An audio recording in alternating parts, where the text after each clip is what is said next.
Here is the CBC News. I'm Ted Barris. In Yugoslavia, 2 nurses have been seriously wounded in an international relief effort in the Republic of Croatia. The nurses are staffing a medical convoy trying to remove wounded people from the town of Vukovar. The convoy is being sponsored by a French medical organization called Médecins Sans Frontières. It had been trapped in heavy shelling. The truck that the nurses were on hit a landmine. The fighting between Croats and Serbs has been underway for more than 4 months. Iran says it's ready to fight Israel to help create a Palestinian state. The president of Iran made the statement at the opening of a conference on Palestine. President Rafsanjani also describes the Middle East Peace Conference in Madrid as a meeting for sowing discord among the Muslims. Iran was not invited to the peace conference set for October the 30th. It is sponsored by the United States and the Soviet Union. Delegates from 45 countries are in Tehran to attend the conference in support of Palestine. The wife of an American hostage held in Lebanon has been invited to visit her husband. A group calling itself the Islamic Jihad for the Liberation of Palestine issued a statement last night. The statement said Badr Turner would be allowed to meet with her husband Jesse for 1 hour. Mrs. Turner has welcomed the offer, but she's waiting for advice from the American State Department. 8 Soviet republics have joined Mikhail Gorbachev in a new economic union. The treaty calls for a coordinated monetary and banking system and unified customs rules and tariffs. Officials of the World Bank say any major aid to the Soviet Union hinges on signing the Economic Union Treaty.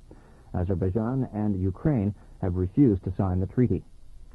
And a search for the crew of a Canadian Forces jet is continuing off the East Coast. 14 ships and a dozen aircraft are involved.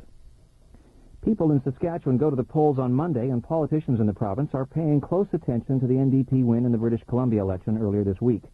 The BC results have put Saskatchewan's Conservative Premier Grant Devine on the defensive. Meanwhile, the Liberals, under leader Linda Haverstock, are pleased. The BC Liberals have become the official opposition.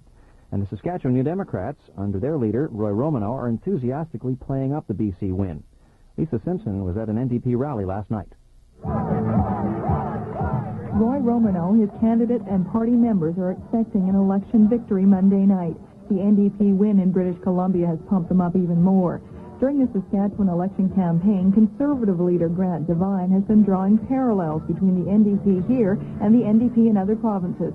Romanow jokes that maybe that will stop now.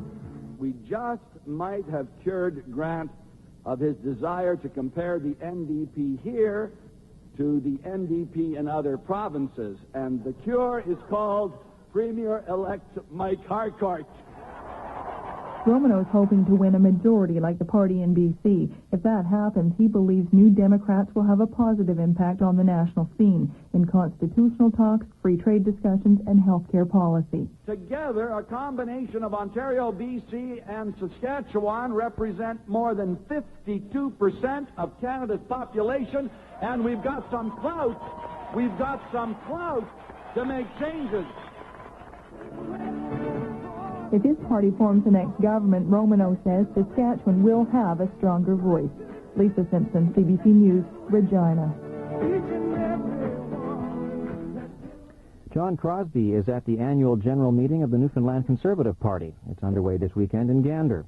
Last night, he denounced Premier Clyde Wells for his stand on the Constitution.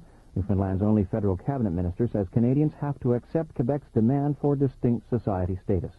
That section of the people in it feel that their culture and their language is threatened because we won't recognize them as a distinct society. Mr. Wells is against the distinct society for Quebec. I am against the extinct society for Newfoundland and Labrador, and therefore I'm prepared to accept the distinct society for Quebec.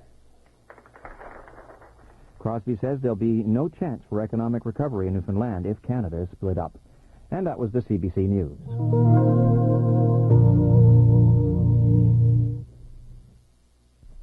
The weather now, it's overcast. The rain seems to have let up for the moment, and the current temperature 7 degrees, which is the predicted high for today. The drizzle will continue for at least the middle of the day. Sunshine is expected this afternoon, and tonight mostly clear skies, a low of 0 overnight. Tomorrow, increasing cloud, again a high of about 6 or 7 degrees. Right now, humidity is at 93%, the temperature 7. CBC Stereo, Toronto and Peterborough.